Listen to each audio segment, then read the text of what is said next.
தற்போதைய அண்மை செய்தியை பார்த்துக் கொண்டிருக்கிறோம். மதுரையில் ஜல்லிக்கட்டு போட்டிகளுக்கான ஆன்லைன் முன்பதிவு தொடங்கியது. ஜல்லிக்கட்டு வீரர்கள் மற்றும் ஜல்லிக்கட்டு போட்டியில் பங்கேற்கும் காளைகளுக்கான ஆன்லைன் முன்பதிவு தற்போது தொடங்கி இருக்கிறது. இது தொடர்பான கூடுதல் விவரங்களோடு இணைகிறார் செய்தியாளர் ஹரிகிருஷ்ணன். ஹரி, தற்போது இந்த ஆன்லைன் முன்பதிவுக்கு என்னென்ன மாதிரியான கட்டுப்பாடுகள் விதிக்கப்பட்டிருக்கிறது? மாடுபிடி வீரர்கள் மற்றும் காளைகளுக்கான ஆன்லைன் பதிவுகள் எப்படி நடக்கிறது? விவரங்களை பதிவு செய்யலாம்.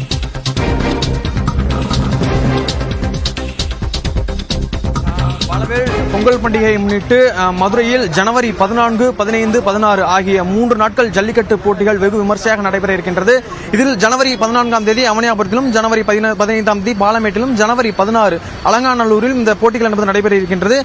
தற்பொழுது இந்த போட்டிக்கான ஆன்லைன் முன்பதிவு டோக்கன் முன்பதிவு என்பது தொடங்கி நடைபெற்று வருகிறது. குறிப்பாக நேற்றைய தினம் மாவட்ட நிர்வாகம் சார்பில் இன்று மாலை 5 மணிக்கு துவங்கி நாளை மாலை 5 மணி வரை இந்த டோக்கன் முன்பதிவு நடைபெறும் என்று தெரிவிக்கப்பட்ட நிலையில் தற்பொழுது இந்த டோக்கன் முன்பதிவு என்பது தொடங்கி நடைபெற்று வருகிறது.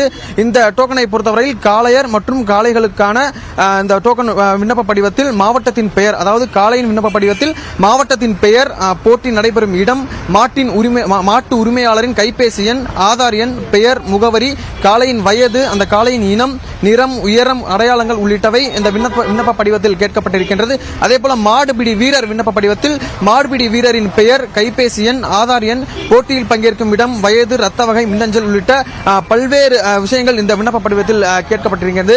தற்பொழுது நாம் நேரடியாக பார்க்கலாம். இங்க இருக்கக்கூடிய ஒரு ஜெராக்ஸ் கடையில் முழுவதுமாக மாடுபிடி வீரர்கள் மற்றும் காளையர்களுக்கான பதிவு என்பது நடைபெற்று வருகிறது.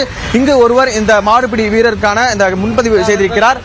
ஆனா இப்போ இந்த படிவத்துல என்னென்ன மாதிரி எல்லாம் கேட்டிருக்காங்க? நீங்க மருத்துவ சான்றிதழ் நீங்க வந்து ஒப்படைச்சிட்டீங்களா? எல்லாமே ஒப்படைச்சு. ஆதார் கார்டு, மாட்டோட போட்டோ, மாட்டு உரிமையாளர் போட்டோ, அசிஸ்டன்ட் போற ஆதார் கார்டு.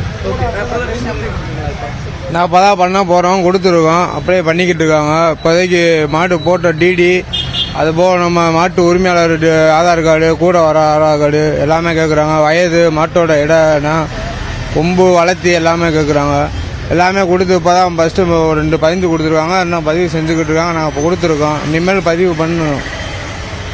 பாலவேல், இது வந்து முதற்கட்ட பணி. அதாவது இந்த ஆன்லைன் டோக்கன் என்பது முதற்கட்டமாக பதியப்படும்.